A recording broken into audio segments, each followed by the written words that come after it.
वसुंधरा राजे की अनदेखी बीजेपी को पड़ सकता है भारी। वसुंधरा राजे भाजपा से हुई साइडलाइन, कांग्रेस को होगा जबरदस्त फायदा। दरअसल आपको बता दें, राजस्थान विधानसभा चुनाव अब बिल्कुल सामने है। इसी साल राजस्थान के अलावा मध्य प्रदेश, छत्तीसगढ़, तेलंगाना और मिजोरम में भी विधानसभा चुनाव होने हैं। इसमें फिलहाल मध्य प्रदेश ही एकमात्र राज्य है जहां बीजेपी की सरकार है। राजस्थान और छत्तीसगढ़ में कांग्रेस की सरकार है। वहीं तेलंगाना में भारत राष्ट्र समिति यानी BRS की सरकार है। पूर्वोत्तर राज्य मिजोरम में मुख्यमंत्री जोरमथांगा की अगुवाई में मिजो नेशनल फ्रंट की सरकार है। इन 5 राज्यों में से सबसे दिलचस्प और करीबी मुकाबला राजस्थान में देखने को मिल सकता है। राजस्थान विधानसभा का कार्यकाल 14 जनवरी 2018 को खत्म हो रहा है। ऐसे में यहाँ नवंबर-दिसंबर में चुनाव हो सकता है। कर्नाटक में इस साल मई में सत्ता हासिल करने के बाद बड़े राज्यों में यही एक और राज्य है जहाँ फिलहाल कांग्रेस की सरकार है। चुनावी नजरिए बड़े राज्यों से यह तात्पर्य ऐसे राज्य से हैं जहां 200 या उससे अधिक विधानसभा सीटें हैं। राजस्थान में 200 विधानसभा सीटें हैं और राज्य सरकार बनाने के लिए 101 सीटें चाहिए। यहां सीधा मुकाबला कांग्रेस और बीजेपी के बीच है। पिछला 5 साल राजस्थान की राजनीति के लिए बेहद नाटकीय भरा है।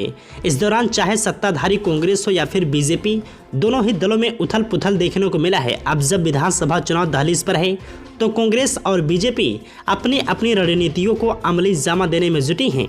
इस बार राजस्थान विधानसभा चुनाव बीजेपी के लिए 2 नजरिए से खास है। एक तो यहाँ से कांग्रेस को बेदखल कर बीजेपी खुद सत्ता में आने का मंसूबा लेकर आगे बढ़ रही है। वहीं दूसरी तरफ बीजेपी जिस अंदाज में चुनावी रणनीति को आगे बढ़ा रही है, उससे लगता है कि वो वसुंधरा राजे युग से बाहर निकालना चाहती है। पिछले चुनाव के बाद से ही जो पार्टी का रुख रहा है, उससे कहा जा रहा है कि इस बार के विधानसभा चुनाव के माध्यम से बीजेपी प्रदेश में नेतृत्व की नई पौधा उगाना चाह रही है। बीजेपी को भली भांति पता है कि 5 साल सत्ता में रहने के बावजूद राजस्थान में कांग्रेस की स्थिति मजबूत है। कांग्रेस के पास वरिष्ठ नेता और मुख्यमंत्री अशोक गहलोत के साथ ही तेज तर्रार युवा नेता सचिन पायलट की ताकत है। इसके बावजूद बीजेपी पूर्व मुख्यमंत्री वसुंधरा राजे और पार्टी के सबसे कद्दावर नेता वसुंधरा राजे की लगातार अनदेखी कर रही है। यह बात हैरान करने वाली है। हालांकि यह बात बीजेपी के शीर्ष नेतृत्व की सोची समझी चुनावी रणनीति का भी हिस्सा हो सकता है। इससे इनकार नहीं किया जा सकता है। राजस्थान में कांग्रेस के विपरीत चुनाव के नजदीक आते आते बीजेपी में अंदरूनी कलह उफान पर है। यह भी कहा जा सकता है कि अपने सबसे वरिष्ठ नेता वसुंधरा राजे को ही दरकिनार करने में शीर्ष नेतृत्व के साथ ही पार्टी की प्रदेश इकाई अपनी ऊर्जा खपा रही है। अगर ऐसा ही होता है तो विधानसभा चुनाव में यह बीजेपी के लिए आत्मघाती गोल साबित हो सकता है। इस संभावना से इनकार नहीं किया जा सकता है।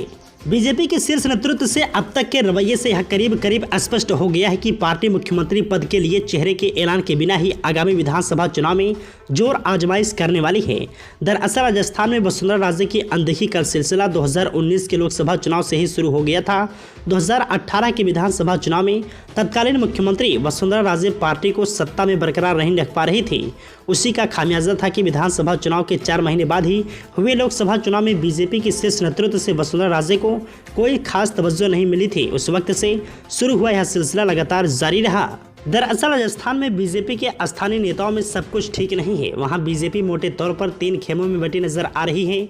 वसुंधरा राजे के अलावा सतीश पूनिया के साथ ही केंद्रीय जल शक्ति मंत्री गजेंद्र सिंह शेखावत प्रत्यक्ष तौर से अपने आप को प्रदेश के लिए पार्टी का चेहरा बताने का कोई मौका नहीं छोड़ रहे हैं।